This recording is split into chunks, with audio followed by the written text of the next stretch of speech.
I'm just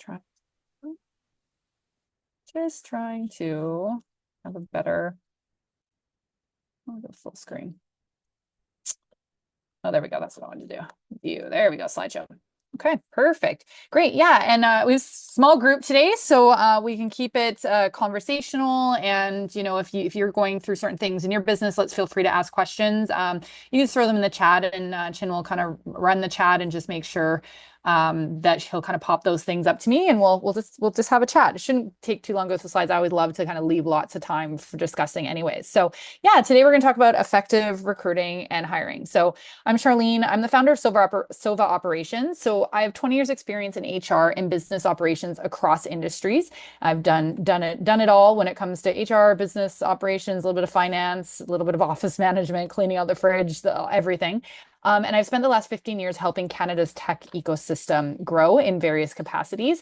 I was the former program director at Grow Lab, which was a VC-backed accelerator, kind of back in the heyday of, checks being written on demo day and VCs and stuff. It was a really interesting time.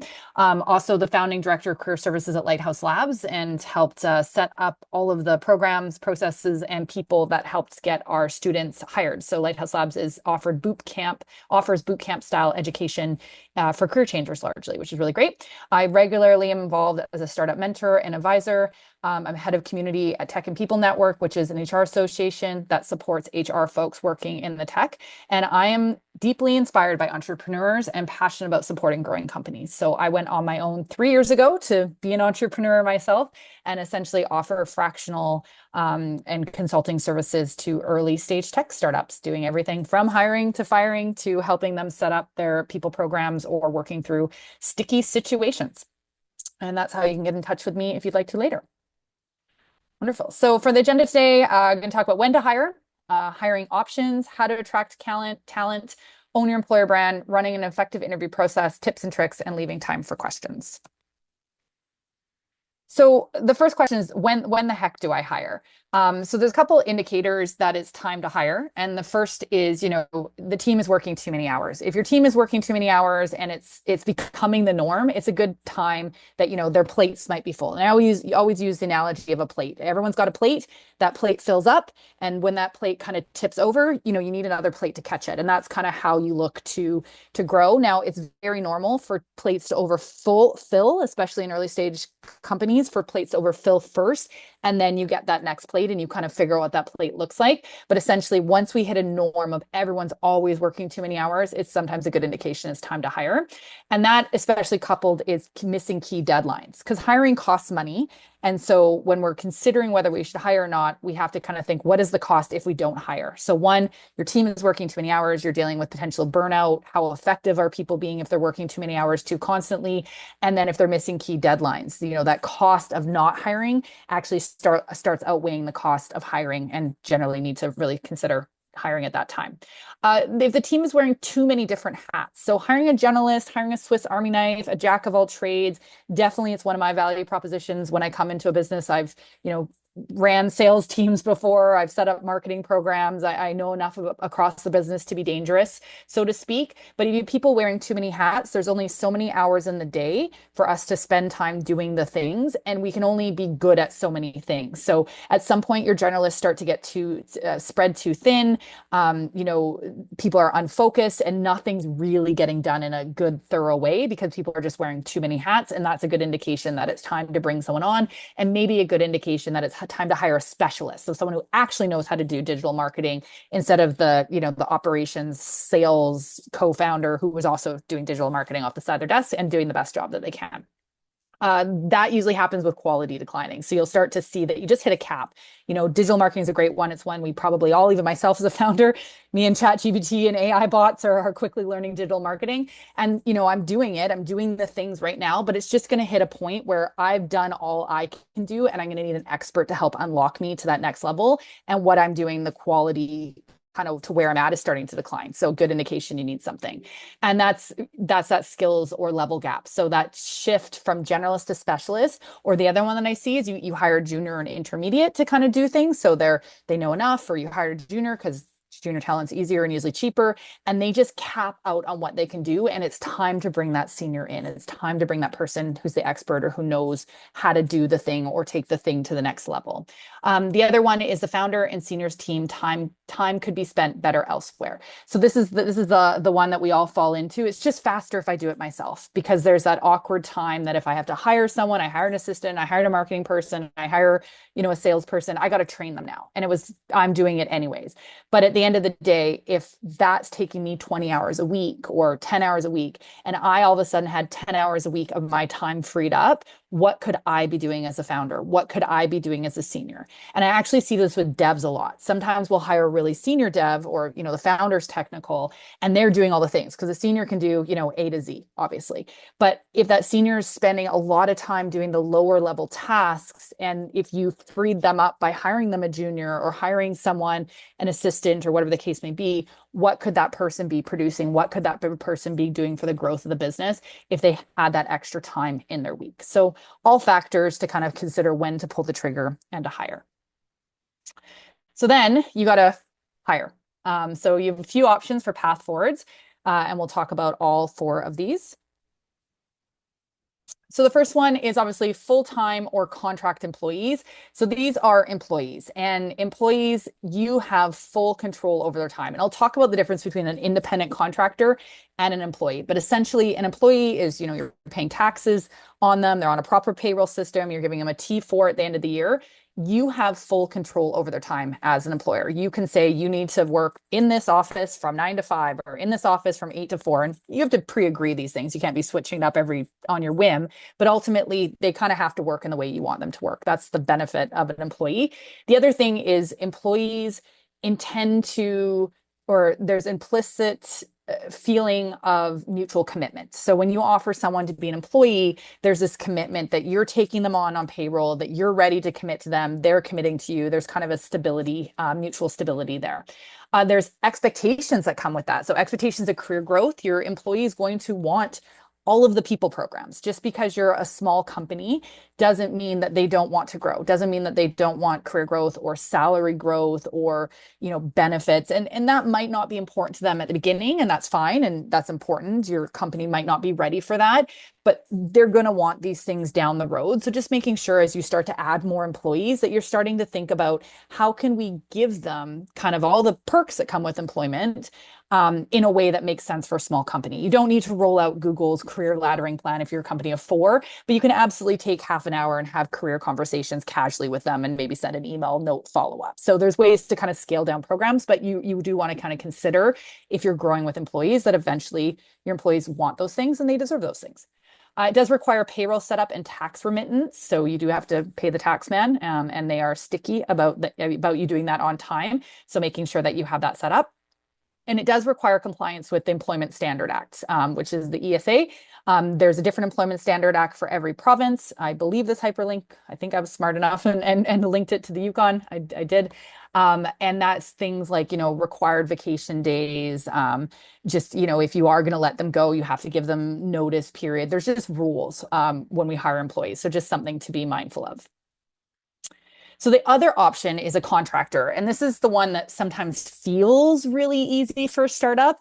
And the big thing is, you're hiring either an individual, or they could be an incorporated entity as a contractor. There is a specific definition by the CRA. So you can't just be like, I'm going to hire you as a contractor because I don't want to set up payroll. I don't want to deal with your vacation time, and that's all fine. The CRA actually says, no, a contractor is a really specific thing. And it really comes down to control. So all those benefits of, you can tell them they have to physically be in the office from 9 to 5 every single day. And, these are all the rules of when they have to be available. The point of being a contractor is there's a degree of control that contractor has over how they do the work. Now, you can still tell them they have to be at a Monday morning meeting. You can still tell them that they have to work 40 hours a week, but you don't get to have as much control over them. And if you are caught having all these contractors who actually fit the test of being employees, you can get charged with the taxes. So the reality is the risk is pretty low. If you only have a couple contractors here and there, you're not have 100 people on contractor payroll, that sort of thing. But there is a specific definition. So just know that going in, that it's not just, oh, I'm just never going to hire an employee because it's faster and easier to hire contractors. Generally, it does offer more flexibility for both parties. That is a positive. It's great for short-term engagements or bringing in special skills. That's these senior people will come in and they'll work with you on a project or get things set up or kind of, be retained to kind of help you get those special skill sets you need, but they may be less committed to long-term success. So a proper contractor who wants to be a contractor is going to, probably have other contracts. You can't stop them. They're not necessarily allowed to work for your direct competitor, but they can have other contracts on the side. They're probably not as invested, and you kind of haven't committed to them either. So just being mindful of the relationship you're developing with contractors and be mindful of subcontracting. So technically, if you hired me as a contractor and you said, I want you to hire somebody for me, I actually subcontract that work out. So I have a recruiter. So any client that says, I want to hire, I say, great, we have a conversation.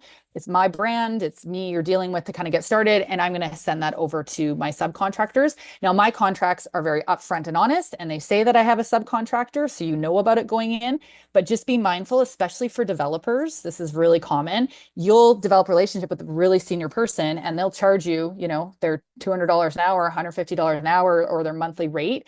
And they actually won't be doing the work. They'll send that off and they're charging you $200 and they're paying a junior $50 an hour, and that's how they make money. So contracts say whether you can subcontract or not.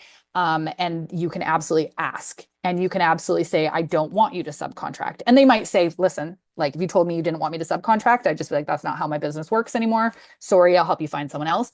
But just being mindful that that stuff can go on, because I've definitely seen people feel really baited and switched, and they didn't have any ill intent. It's a common way to do business, but they just didn't know to ask the right questions. Right. Quick question from Prince. Yeah. Can you advise on casual employees? On federal employees?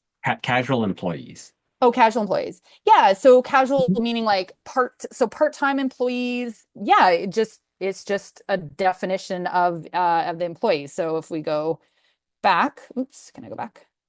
Yeah, so your employees can be contract employees, and they can be there for 3 months. Maybe they're there for a project, or you're hiring someone for the summer or for a busy period, and it just is the same agreement, same employee kind of situation.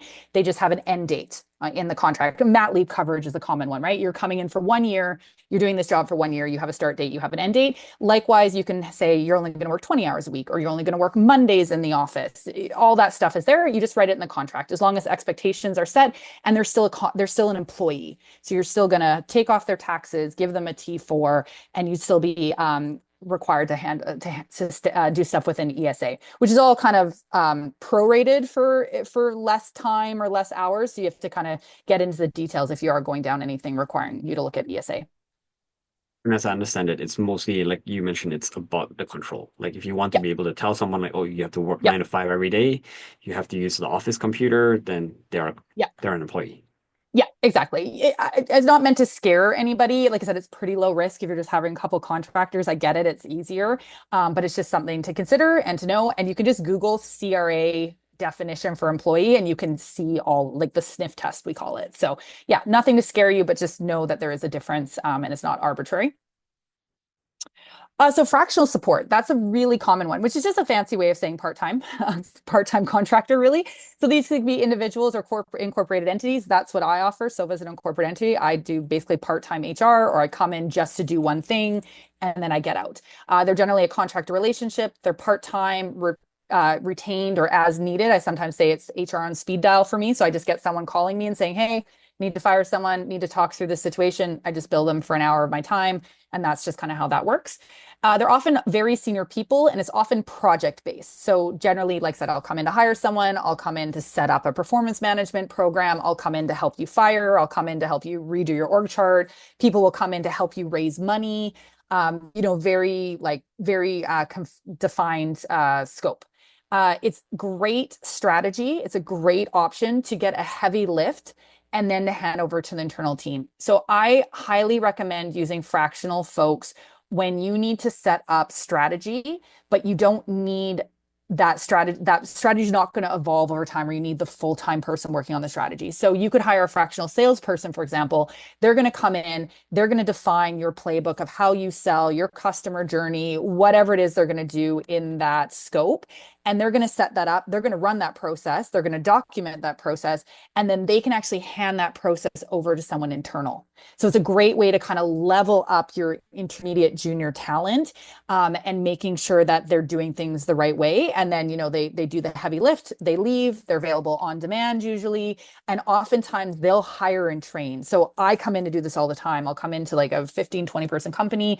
I'll do a bunch of work to get a bunch of HR stuff set up. And then I hire them an intermediate person because they don't need me full time. The work's not there. The strategic work's not there, but they do benefit from someone with a lot of experience coming in, getting everything set up and handing over properly to somebody who knows how to execute on it and helping with the hiring as a subject matter expert. So fractional sports is becoming more and more common. And like I said, it's just a fancy word for part-time, but it is a really great option for early stage startups. The other thing is Sorry. out. Oh, yeah. Oh, just to jump back, you can finish this and then we'll jump back to Chris's question. Yeah, sure. The other one is outsourcing. Most of you have heard it. It's really common with dev teams. So that's where you have a dev team in Mexico, or you have a dev team in Poland. It's either near shore or offshore. So the only difference between those two words is near shore means the dev team might be in Canada, but more often it means you have a contact in Canada or a contact in the United States, and then they're dealing with the dev team in Mexico or Poland or India or wherever they're located. So you have a contact that is usually within North America. And then that way, if there's any challenges or any paperwork stuff, you kind of have someone who's within your time zone is usually the big thing, and also culturally and all that kind of stuff to kind of navigate the go between. The company has a relationship, or yeah, the company has a relationship with an agency and has a dedicated account manager. So that's one of the benefits is all hire Outforce is a nearshore company I use all the time. I really like them, Canadian entrepreneur guy. And he has relationships with agencies in South America, with agencies in India, with agencies in Mexico. So I deal with him, and he then helps me find the right agency to work with my team here in Canada, my client here in Canada. And he's our contact, or his account manager once everything gets going. He's our contact. So if things aren't working, if we want to hire people, we want to fire people, we don't need them anymore, we want more team members, I deal with my person who's sitting in an office in Toronto, and then they deal with the people in Colombia or Chile or wherever the dev team is. It's a really great option to augment your team. It can be one person, you could just have one dev overseas or offshore, or it can be a whole team. And they'll put like a project manager and a scrum master and a QA person and an architect, and like this whole pod will come and builds your thing. And it's really great that way. It's also great for accordioning work up and down. So if you're getting ready to raise, or you have a big release date and you just need some extra muscle, they can all of a sudden give you 20 people. And then, a week later, a month later, you're down to 5 people on that team, or your core team, sometimes it's called. And it's a great way. And there's no like hard feelings. You're not firing people. You just instantly go, hey, we need a few more people to get through this sprint, or to get through this backlog, or to hit this release date, and you can kind of accordion up and down. So they're really great that way. No staff overhead or downtime. If someone quits, they just replace it. If you're not happy with someone's performance, they just replace it. You literally have a person handling all of that for you.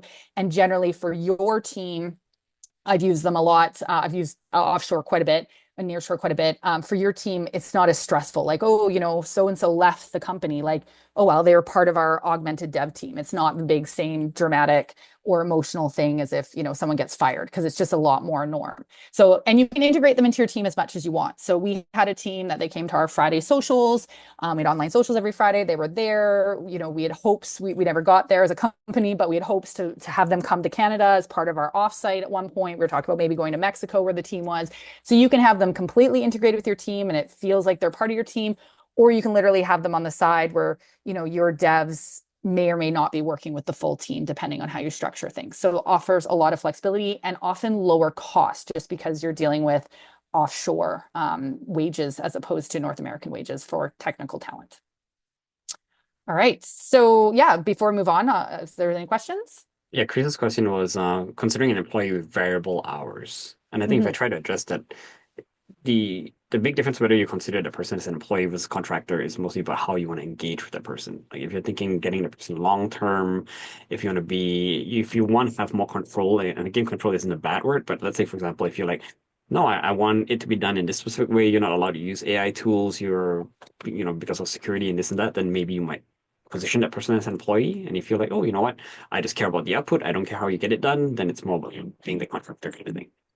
Yeah, Um, yeah, it's a little bit nuanced. So a variable employee, just think of it back in the day when we had part-time jobs as kids, right? So you absolutely they could be variable, just you're gonna have an hourly rate, and there's probably a timesheet situation. I have I mean it's these are variable subcontractors, but it's the same. There's not employees. So there's a timesheet situation. So you can be like, yep, you can work hourly. You might hire them for a shift. You might want to, them just report their hours. Just make sure you're capping it or having some expectation if they're hourly, if it's not deemed to be enough hours for full time, just make sure you say that you can, work up to 10 hours a week or whatever structure, up to so many hours per month. And then it's just a timesheet, and then you just pay them the same as you pay your employees. The payroll systems generally have a timesheet function that you just fill that out, and then the payroll system will do all the math and pay them the same way, take the taxes off, all that sort of thing. Hey, thanks, Charlyne. Yeah. All right. So we figured out we want to hire. We figured out in what capacity we want to hire. In this case, we're going to go for, it doesn't matter, an employee or a contractor, you're still going to do recruiting the same way. So we have to attract this talent. So the key to successful recruiting is get clear on who you are hiring. So get very clear on what this person is going to be doing and how they're going to be doing it. So what will they be doing? What skills and experience will ensure success? So really thinking, what is the profile of this person? If there's any marketing people in the room, we go through that, what's your ICP, what's your ideal customer profile? And we really dive into it. It's like, this is our customer and this is how they are. That level is what you should be doing with your employees. Really diving into what is it? What are they like? How is that to be successful? What I always put this, do they really need a degree? We sometimes have this knee-jerk reaction of like, oh yeah, they need to be an engineer. They need a comp sci degree. And maybe they do. Maybe having a comp sci degree brings in a certain level of knowledge or a certain bar that is just easier to be hit. But just being mindful, that could really limit your candidate pool. And what if you had someone that had 20 years experience and they didn't have a degree? Do you care at that point? It's where does that degree fit in? So I always just put this here because I'm a big fan of being flexible on educational requirements in roles. Sometimes they're needed, sometimes they're not, sometimes they're nice to have. So I was just like to bring that up. And make sure you're including both job specific skills and culture specific skills. So if you're a remote environment, you're going to need someone who's probably very self-driven, very self-motivated, as opposed to if they're in the office Monday to Friday, 9 to 5, and you're sitting next to them as their senior direct report, right? So just making sure you're putting those kind of things in. And then consider industry alignment and stage alignment. So a common thing I see when I hire, it doesn't matter what role in tech, usually we try to find someone who's had similar experience in the industry. So if I'm hiring someone who's building an ERP system, whether they're the developer who's working on the ERP system, whether the marketing person, whether the salesperson, generally someone who's worked on a CRM or ERP system or similar B2B even product, they're going to have a better understanding day one of what we do than someone who didn't. And a really great example is things like customer success. Customer success and sales are probably the biggest, like, is it B2B or B2C? Because those are two different worlds, two different processes, two different experiences. So thinking through that and being upfront about that and what you're looking for is going to help you hire better. Same with stage alignment. So, have they worked in an early stage company before? So people will go, oh my gosh, they worked at Amazon. I got someone who worked at Amazon. I'm so lucky. And sure, Amazon's a great place to learn a lot of skills. But if they worked at Amazon, so if let's say they're a dev, they work in Amazon, a junior or an even intermediate dev at Amazon, generally, not every department's the same, but generally gets everything in a box. They live in a box that's very clearly defined. They are getting work handed to them in a very clear scope, and they're not necessarily even getting the overview of the larger product. That's just not how big companies go, right? They kind of break down the work and pass it down the line. So that intermediate is going to have a lot of great experience coming from Amazon, documentation, complexity if they're working, in some of the products, but Have they worked in a place where they're being forced to look at the whole thing or make decisions or being expected to contribute to problem solving or being just needing to like work within ambiguity, work without documentation, work without a senior person who directly does the tech stack that they work in? All these things you don't necessarily get from working at a big company. So you might want someone who also has worked at a small company, at a startup. The other thing is startups. This is a weird world we live in. I love it. I don't think I could ever work for a big company, but I'm mindful that I love the chaos of a startup. I love that things change. I love that what I did yesterday is going out the window next year because our product has completely changed. I love it. I love that things are messy. I love that things aren't written down. I love that we've got like this person with this random background is doing our sales and marketing. I love all that. Not everyone loves all that. And not everyone's always successful. So you want to make sure that people have that experience, and you want to really ask yourself, do they need to have startup experience? Do they need to be comfortable in all this? Or do you have everything kind of organized and are really going to have, clear direction from you and it's well documented and they don't necessarily need to have worked in a crazy environment before? But also, have they worked at a small company where there isn't a performance management or a performance review process every year? There isn't an onboarding binder that they're hired, that it's a little bit more casual and free flowing, making sure that. For the Yukon, definitely government is its own version of what it's like to be an employee of government. And so someone who's only worked in government and they, for the most part, enjoyed it or were comfortable in it, that might be a bigger shock to them to join a startup all of a sudden, because government's very structured and very like, people are very much in a box. And a lot of people don't like it, and that's why they leave government or they don't go into government to start with. But just again, making sure they understand what it's like to work in a startup and hiring for that. So just some things to consider.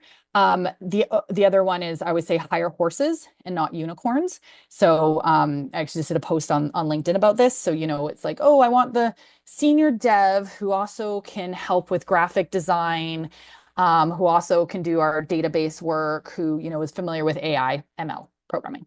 And it's like, okay, this person doesn't exist. That's actually 4 different people. So just being mindful that melding these Frankenstein job descriptions because you're trying to get one job done or multiple jobs done on one salary doesn't tend to work really well. And it also makes it really hard to hire, really hard to find people, and then, really hard to make a selection because it's unlikely they're checking all the boxes. So really get your must-to-haves with the nice-to-haves and identify what the horse is. And then you can identify what the horn is to make it a unicorn, but just making sure you're really clear the separation and making sure your job postings really distinguish between must-haves and nice-to-haves. I'll throw something in there as well. Yeah, please. So what I find as well is you need to be also very mindful of what you lead with. And I think you're going to address this when we talk about recruitment and branding. Yeah. But very easily, like if you focus on pitching the position with the sales, the kind of technical knowledge that you need, you'll often find it's very hard to filter people based on the culture aspects of things, because they will say the answers that you want to hear because they want to get hired, right? So if you're like, are you a self-learner, self-driven person? Yes, I absolutely am, right? So you have to be mindful of how you lead that conversation, both in your job posting itself, but also in the conversations as well. Yeah, I mean, there could be a whole session on effective interviewing. I generally, rule of thumb is don't ever ask yes or no questions in an interview. Partly, you just said it, Chin. People are going to say yes no matter what. I use the example of, if you said, hey, Shar, are you okay with working overtime? This job requires a lot of evenings and weekends. And that's good to bring up in the interview process. And we'll talk about that, because I need to know I can't do evenings, weekends. I got a young family. Would not work for me to have that be the expected norm. But in a job situation, especially if I've been out of work for a while, I'm feeling really stressed, I'm going to say, yeah, no problem. It takes a really confident senior person to go, that doesn't work for me. And it's just, even confident senior people are going to be caught off guard because we want to please, we want to be accepted. So you should never, or try to avoid asking binary yes or no questions. And you would probably ask a question more like, hey, working evenings and weekends, working outside of a 9 to 5, what's your experience? What's your comfort level? Tell me about a role that you did that was previous.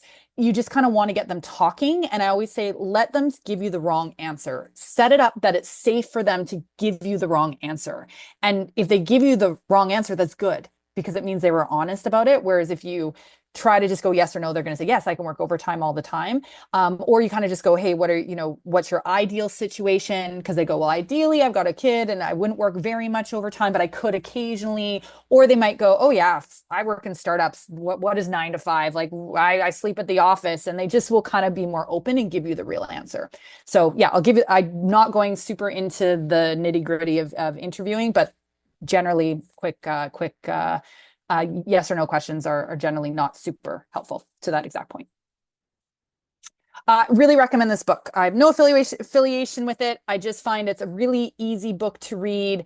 It talks a lot about who and getting really clear on what you're hiring and creating processes that start from that who and then making sure everything in your recruitment process aligns up. So it's a really quick read. You don't have to be an HR expert. I reread this every few years actually, because I just think it's such a good way to articulate some great best practices. It does start going into the top grading method, which these authors also wrote. You can kind of ignore all that. That gets very complicated. It's a whole philosophy thing, but this is a great book for founders. I really recommend it. Okay, so owning your employer brand. So you've gotten clear on who you're hiring. We've got that job posting down. Now we have to attract people. And this is where the imposter syndrome sets in for companies, especially small companies. Because we sit there and we go, oh my gosh, who's going to want to work here? And it can be so easy to get down on ourselves. Oh, I don't have big budgets. I can't, Amazon just moved in 2 doors down, which happened in Vancouver, by the way. Everyone freaked out when Amazon moved into Vancouver. We can't compete for talent anymore. Amazon's taking all the good talent. In the Yukon, I know the government's a major employer and they're well funded in the Yukon especially. So it's like, oh, everyone wants to go work for the government. I can't compete with that. Well, first off, you absolutely can. Because not everyone wants the same things. Even money. Not everyone is motivated purely by money, and not everyone is in the same financial position. Yes, people need to pay their bills. And I come from startups back in the day when we used to give equity. It used to be ESOP, right? We'll give you like no money or like very low pay, below market value, but you're going to get all these shares in the company. And that was a big thing at the time. And, that worked for some people. If you were young and, maybe didn't have a lot of expenses, you got shares in a company instead. So it really is, the first thing is, don't assume that everyone wants the same thing. And you absolutely have stuff to offer. And you just have to go through what you call a branding exercise, owning your employer brand, but really what's exciting about working at your company? Because there are exciting things about working at your company. Clearly, you're a founder. You find it exciting. Other people are going to find it too. So let's find those really exciting things that make our company special. Let's not worry about what Amazon's doing. Let's not worry about the hot startup that just secured funding down the streets doing it. Let's not worry about the government. What are you doing? And some of the things that are exciting is the work itself, right? You might not be able to compete with the package, but your work is more exciting. So right away, are you doing an interesting industry product, or do you have like a kick-ass founding team? I see this all the time in startups. They're doing green tech, clean tech. They're disrupting the way we think about the housing crisis. They're doing social good. They're just working on really cool, like ML, AI stuff. Like, it's just, you're doing really cool stuff. I'm like, you're really sexy. The thing you're doing, your product is sexy, and you want to own that. The other thing is just working in a really exciting industry. Maybe you have really exciting customers. Also, the founding team is also usually pretty cool, or the executive team is pretty cool. Do you have a founder who come from a really deep domain background that they're bringing to this product? That's usually part of it. Did the founder like have some resume that's just really exciting? And sometimes it's easy for us to forget that like we are part of the brand. And I've definitely felt that way too. And I've had people say, hey, I in part took this job back when I used to manage people because I wanted to work with you because I thought you were impressive. And I was like, me, I'm just me. Like, what do you mean I'm impressive? But the people were like, this person's got all this experience. I'm going to learn from them.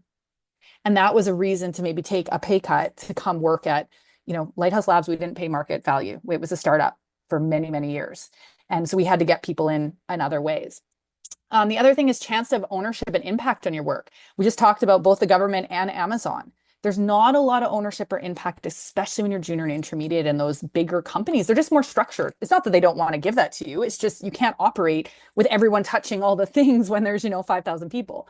So it's like you have the opportunity to go, hey, the code you write is impacting the larger thing, or the code you're going to get to write, or the level of involvement you're going to have in the process as an intermediate, as a junior, you're not going to get that working somewhere else. That you're going to get more than someone else normally would give you, because that's very common in startups. These are all things that I bet you have in your companies, and that impact the work. And I hear that a lot when people leave big companies. When I do hiring, be like, "Why are you leaving so and so? Why are you leaving Amazon? Why are you leaving the government? Why are you leaving, Microsoft?" And they say, "I want to have impact. I want the work I do to actually make an impact." Or I hear salespeople be like, "Oh, I worked for whatever big corporation and I made all this money. I made all this money for myself and I made, millions of dollars for the big corporation." But like, who cares? My millions of dollars I made for this company was a drop in the bucket. And they're excited about making millions of dollars for a small company, that millions of dollars, or that first $1 million they make for the company is going to change the trajectory of the company. Like, how motivating is that, right? So don't overlook those things. That's all things you can offer. Flexibility, work-life integration, 9 to 5 is often something that's more negotiable at a startup or non-existent. So can you attract, parents? Can you attract and say, "Hey, you want to go do pickup from school every day from 3:15 to 3:45? Sure, I don't care. Go pick up your kid, go drop off your kid, go take your kid to a dentist appointment, go take your lunchtime yoga class." That flexibility is something that startups can often offer. And that's the kind of stuff that matters to people. Remote work is a big thing, especially in tech, especially, in places like the Yukon. You should absolutely be casting your talent net beyond the Yukon. If you're not already doing remote work, really ask yourself why, and ask yourself, do you need to be in the office? And sometimes you do. Sometimes everyone needs to be in the office. Sometimes only some people need to be in the office. And that's just a way, again, to attract more talent and to have that as a benefit. People don't have to commute. That's a huge thing. And, you could compete for talent in Vancouver where people are still commuting when they have to go into hybrid, and you're fully remote. And it's like, oh, great, I can sit in my house in Langley that I could afford and not commute into Gastown every day now and work for a really cool company in the Yukon. So some things to do. And then, yeah, competitive salaries and benefits. Absolutely. That's part of owning your employer brand. And you might be there. You might have competitive salaries. You might have a competitive benefit package. You might offer, really cool things, and you should own that too. It's not saying those things can't all coexist together, but just we often look at that bottom one and think if we can't compete there, no one wants to work for us. And that's just simply not true. And then the other thing is, what are your company's realities? So realities are neutral. They're good, bad, or otherwise. So your company has realities, and you need to hire to match those realities. And those realities can be more kind of typically positive, or they could just be more challenges. Maybe you have, everything's chaotic right now. Everything's changing all the time. Maybe you have a salesperson, or the sales director is a little bit gruff, they're not the most touchy-feely person. And you're like, oh God, these people keep quitting on my sales guy, but he's good. He's bringing in the money, and I got to find him someone, or maybe I should just fire him. And you know what? Maybe you should, but also maybe you just hire someone that can work with them and get really clear on his management style or her management style, and hire someone that can work in those realities. Hire someone that likes change. Hire someone that can handle chaos. Hire someone that wants to clean up the chaos. So again, owning these realities that sometimes feel bad, or these things that we hide. I don't want to talk about this. I'm not going to find anyone to be hired. Actually are things, if we embrace them, they become our employer brand, and they become what makes us special. So I have a saying, I always say, owning your employer brand, just trust that there's someone out there for everyone. And I use Seth Rogen and Brad Pitt. It's probably a little bit of a dated reference at this point, but I kind of say, when you're making your job posting, when you're putting your employer brand out there, your job out there, if you're Seth Rogen, some people are going to go, you know what? I'm Seth Rogen, but like, everyone wants to work with Brad Pitt. No one's going to swipe whatever way on me unless you're Brad Pitt. It's not true. You're just going to be Seth Rogen, and you're going to own everything there is to own about Seth Rogen, and you're not going to pretend to be Brad Pitt. And I promise you, some people are going to go, I'm at the time in my life, or I'm wanting Brad Pitt, and they're going to look past you. And that's going to happen. But the good news is there's someone out there for everyone. Some people are going to think Seth Rogen's the way to go. They're going to choose Seth Rogen. And the key is they chose Seth Rogen, and they know they chose Seth Rogen. You weren't Seth Rogen pretending to be Brad Pitt. They didn't get in there and go, what the heck's happening here? Who is this curly hair guy? I thought I was getting Brad Pitt. It's like, no, they chose for who you are. So when you own who you are, you put your best self forward, you own all these things that make yourself great, you can absolutely compete for talent regardless who your next door neighbor is. I promise you. Okay, so I'm gonna shift gears, but I'll pause on that one before we get into like logistics of interview process and that sort of thing. I think all good so far. Chris, any questions, comments? Yeah, I do have a question, and if it's Yeah, outside the scope that's of okay. this discussion, fine.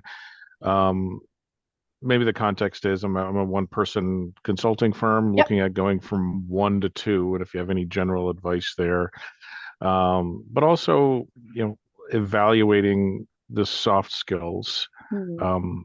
I've come from a middle management background, I suppose, the past decade roughly, and done some hires and some worked out, most worked out pretty good. Um, but in general, I feel like I'm lacking in evaluating the soft skills, which I feel are actually particularly important. But anyway, just wonder if you had any thoughts there. Yeah, so it all comes down to before you can evaluate the soft skills, you have to get really clear on what those soft skills are. So Yeah. that's the first step is, and I agree with you, this, especially in consulting, that's a whole other layer. I work with a client right now and we hire technical consultants. So I'm trying to marry two brains together. Yeah, so it absolutely is. So the first is get really clear on what do those soft skills, what are they? What do they look like? And once you have that articulated, then you can go, okay, now how do I evaluate for them? And in a world of AI, to be honest, this is where like ChatGPT shines. If you're like, hey, here's kind of what I'm thinking, like just like blah, blah, blah, your messy brain, throw it out there, go, how do I articulate this into a job posting or into skills for it to have? And let it help you put it into job posting language. And then you can actually take your job posting and create a phone screen. You can go, hey, here's my job posting. Give me a phone screen or give me a 3-step interview process to evaluate those things. And the way it does, because I absolutely go through this process when I create stuff, I obviously have questions that I know to be tested or true or that I like to ask, but I absolutely do that. And ChatGPT specifically will actually give you the thing of like, you're evaluating this, here's some questions to ask. You're evaluating this, here's some questions to ask. So it'll even just lay it out to get your brain working better. And you can leverage AI to help you with that. Okay, thanks. And just kind of Yeah, maybe a sure. follow on into that. One of the things I did when I was interviewing is like once I made the decision on to hire a particular person, I would actually have a kind of a bit more of an informal discussion with that person, Yeah. sort of, okay, this is the good, bad, and the ugly. This is the honest, good, bad, and ugly with Yeah. with that person, and that would often bring out more of their personality as well. Yeah. But I've never seen anyone do that. Although, like again, I really emphasize some of the soft skills and not getting that person into a position where it's like, oh God, I didn't think that's going to be like this at all. That sort of thing. I don't know if you Absolutely. have any. No, that sounds great. That's and I would say that startups do that. That's actually very common practice for hiring senior people. Often you go through the interview process, you even have a top one or two, and then it's like the founder. You know, if you're gonna hire like a director for sales, like anyone who's gonna be the right hand of the founder, you can absolutely have that conversation. I used to have that conversation as a manager. Just like at Lighthouse Labs, I managed a team of 8, and when you got to the final interview, I would talk about my management style because I was very clear on who I was. I was very clear on who I wasn't, and I wasn't going to be changing. So, I've good emotional intelligence. I'm going to adjust and, whatever, get to know this human. But at the end of the day, here's how I operate and here's what I can give you. And here's what you're not going to get working with me and working here and letting them kind of make that decision. I think the biggest key is just to have that conversation and make sure there's space and it's okay for them to self-select out just to not get in the, oh yes, I'm okay with that, even though they're not. And also just being mindful that they could self-select out. And, if they're your top candidate, you might be going back to the drawing board. But if nothing else, if they still like hear that's the expectation and they say yes, even though they shouldn't be saying yes, because we can't control what other people do, at least you were honest with them. And then when performance starts to slip or they start to like be discontent about the thing, you can be like, hey, I just want to check in with you. When I hired you, we talked about this. We talked about this would be what to expect. And I'm feeling, this isn't working for you the same way. So let's have a conversation about that. So if nothing else, you're setting yourself up to have set clear expectations. That's great. Keep doing it. Yeah, thank you. Yeah. So in regards to attracting talent, We're going to create the job posting. So this is exactly everything we just talked about. You're going to include details of the job, details of the company, culture, employer branding. That's where you're going to kind of sell it. ChatGPT can help you write it, or any AI. You're going to skills and expertise. Just make sure you're confirming, is this in-person, hybrid, remote? Again, let's get upfront about expectation setting, and people can just swipe on by if they're looking for something you're not offering. If remote, is there a preferred location or time zone? So, you're on PST, did they need to be North America? How do you feel about EST? How do you feel about Atlantic Canada time? It can get kind of sticky. 4 or 5 hours ahead of time is hard sometimes. Make sure they have a clear way to apply. Are they sending the email or sending it to an inbox? Are they applying, through a form? And then just being mindful, salaries and benefits. So in parts of Canada, pay transparency is becoming a thing where people have to legally post their salaries, their range on salaries. So in BC, it's law. Ontario's rolling out very, very quickly, and I think somewhere in the prairies is also law.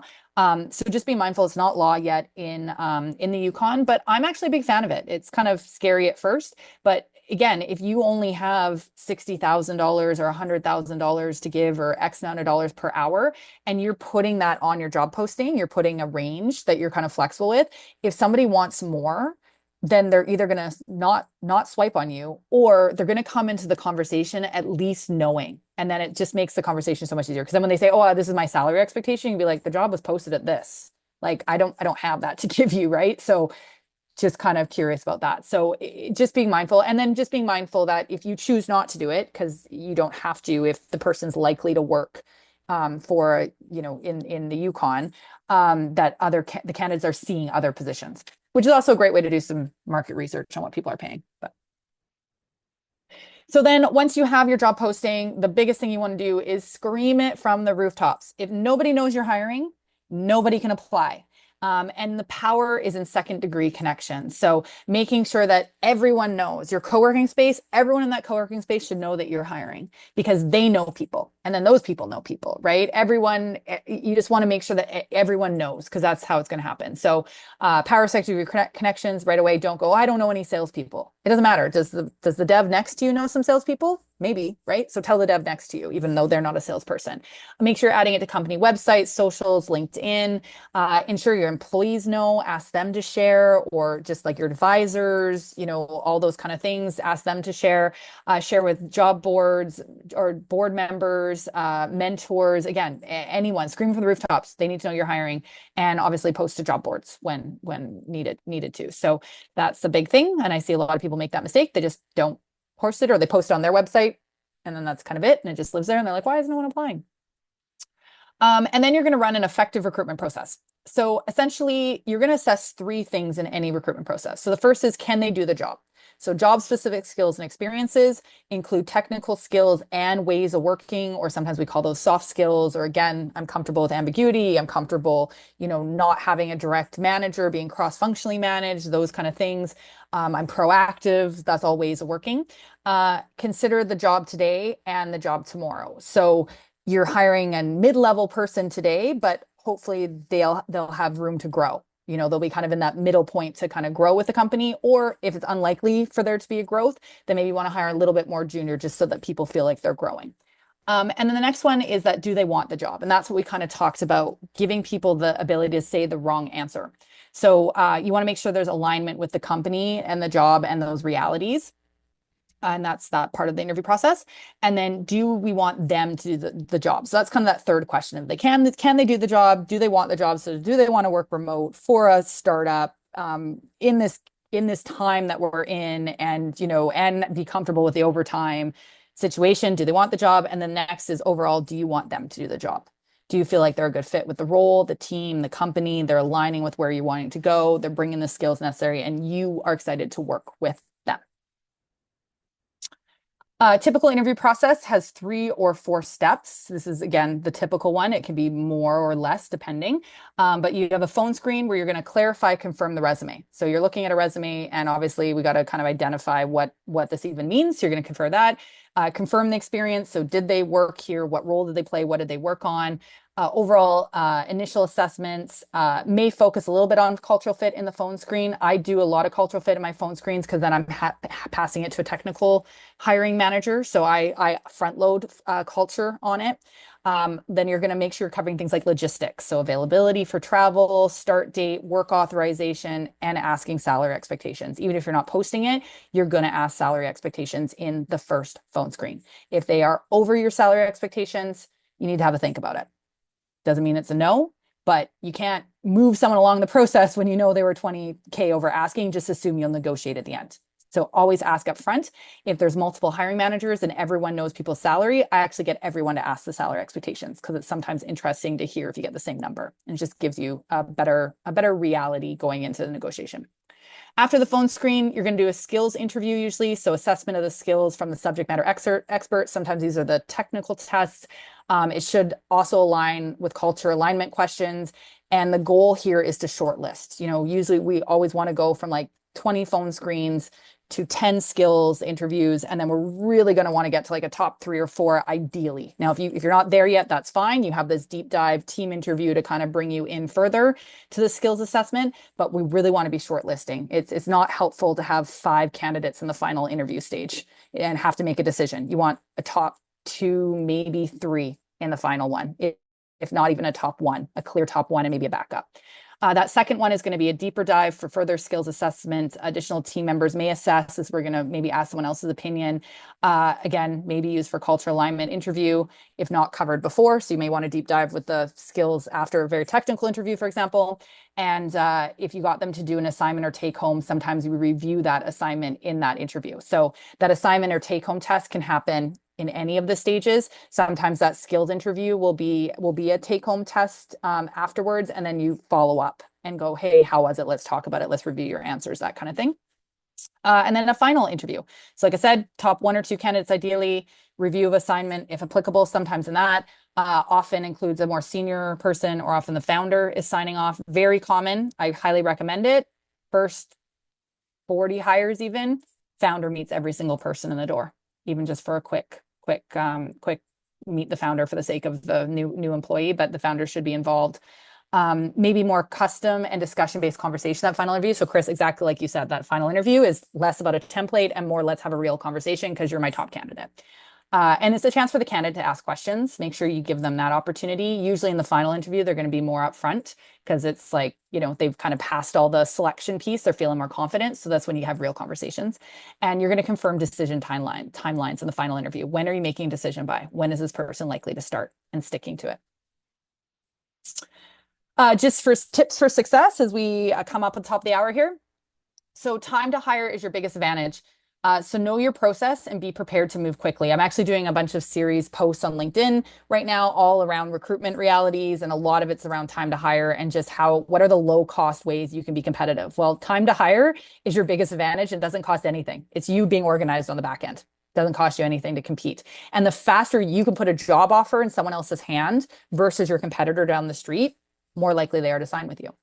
Making sure interviewing is a two-way street. So we talked a little about that. So building rapport, selling the opportunity, and then also be transparent if you like them. I hate the games. There's no time for it anymore. If you are in the phone screen and go, I really liked you, I tell candidates, I go, I really liked you. I think you could be a potential fit for the company. I'm really excited for you to meet with the next person. Or, you know what, I really like you. I still got 3 other interviews to do today, but I really like you and I'm going to get back to you tomorrow on next steps. And I can still say no to them, but I want them to feel confident versus leaving, not knowing how it is, and then accepting a job offer that they get tomorrow because everyone's already looking, and me not knowing. And then be intentional about your process and know the why behind each steps. You could run an 8-step process. I don't have a problem with it, but why? What are you doing in each of those steps? And are we making candidates jump through unnecessary hoops just because we're scared to make a decision, which is usually why longer processes sometimes are the case. It's just, we're going to throw in another meeting because we're scared to make the decision. And it's scary. I get it. It's expensive.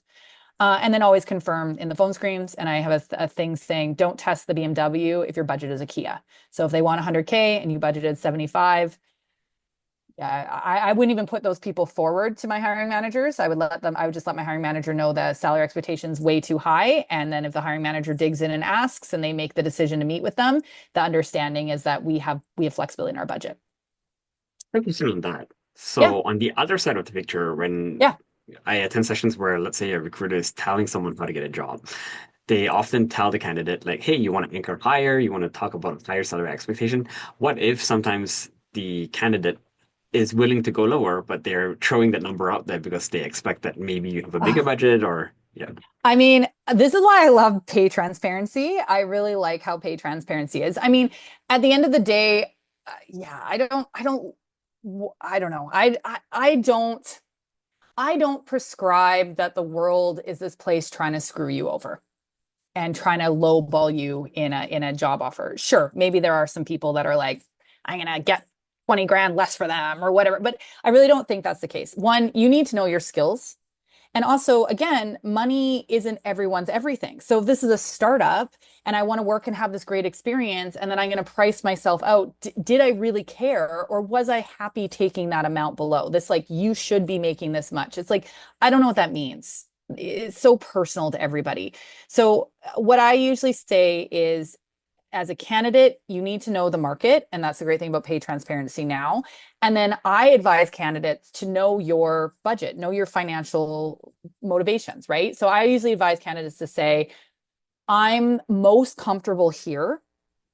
And I'm willing to go as low as X, whatever that bottom number is for this job. And it can look different for every single interview. I'm willing to go as low as X, or you might say, I'm most comfortable here. You know what? I would be willing to go a little bit lower as I learn more about the position because I'm really excited. So just kind of saying that you're open, and then also saying, like, or I'm most comfortable here, and give a range that you're most comfortable, but I'm willing to go a little bit lower. So yes, you can position your most comfortable on the higher end, but if you are flexible, and maybe you're not flexible, that's also possible. You're not flexible. Like, we all get that number shifts over time. We all get to the point where very few of us in this room, unless we had to, would take a minimum wage job at this point. Our time, it's not likely worth our time to go to work for 40 hours a week for a minimum wage job. We are above that now at this stage in our careers for the most part. So that number is going to shift over time. And it's arbitrary and it's personal. So if you're willing to be flexible, make sure you tell the people you're willing to be flexible, but just know that being flexible is how flexible are they? And then being upfront. So if they say, I want 100K, or I'm most comfortable with 100K, and you had 70 budgeted and you didn't put on your job posting, you can kind of go, hey, to be honest, I really like your experience, but we only have 70K budgeted. Let me know if you want to move forward with the interview process. Yeah, no, thanks for sharing. And I think it's important for us to also be able to tease that out of the candidate, because sometimes the candidates may just throw one answer at you and they don't know and they're not trained and they don't understand like how to talk about this kind of things. Yeah, and I'll always ask, like, if again, that's why I love posting and the job postings, the salary. But if I only have 70K, you say you want 100, I will usually just go, hey, maybe I don't give you the 70 number for whatever reason, but I'll say that's a little bit higher than budget. To be honest, like, I like your experience. And especially if I think they're worth more than 70, a lot of times, if someone actually knows their worth, when I'm going through the interview, I'm like, oh my gosh, this person's a rock star. I'm super excited. Then I'm asking the salary question at the end. And I'm like, of course they're worth more than, of course they're asking for more than 70. This person was amazing. They're the best person I've talked to. Of course they're more senior. We like the BMW. Kia is a great car. It's a great, reliable vehicle. It's going to get the job done, but the BMW is shinier. Of course we like it. So, it's natural that we're going to like the person who's a little bit more expensive because they're probably more senior. They're bringing something to the table that warrants their salary increase that we maybe didn't budget for, don't need. And then you can just kind of say that this is a little bit over budget. I'm just curious, how are you flexible? How flexible are you? We're talking to 30K. That's a big gap. You're talking 5K. I wouldn't even worry about it. Maybe even 10K. I might be like, we're a little bit lower. Do you have some flexibility? Most people say yes, or they'll say it's a total compensation package. I can give them more ESOP, or I can like give them more vacation days or something. It's always a dance on that. But don't be afraid to have the conversation, and have it early would be the takeaway. And it's never going to look the same, and it's not necessarily going to be perfect, but I can't handle the secrecy and the games on both ends. It's like, no, this is like, we're in a relationship together. Like, I want you so excited to work for my company. I don't want you to feel like you got lowballed. how does that set us up for a good thing? And I want this to be a long-term relationship. I want us both to be excited. And I don't want to feel like I got backed into a corner to give you this money that I hadn't planned on spending. Because that just means when you come in and you don't hit the ground running or you do one little thing, I'm going to be like, oh, they're making this much money. Like I've already got a bad taste in my mouth. Or if you took a lower number than you were comfortable with, you have a bad taste in your mouth. Like we just need to be honest with ourselves, with each other. And if you accept a lower offer because you want all these other things, then those expectations were set. Like you made that decision, right? But I don't love the games. And I also don't believe employers are trying to screw everybody over. But that's my experience. And fair enough, that's my, white privilege experience as well. So I get that it's nuanced and complicated. Awesome. Well, that's the end of the presentation. If anyone has any other questions, I hope you found it valuable. Chris, this is I hope you found this valuable. I don't have a hard stop. I don't know, Chin, if you want to stop recording, I'm happy to chat for 5 more minutes if Chris has anything on his mind specifically.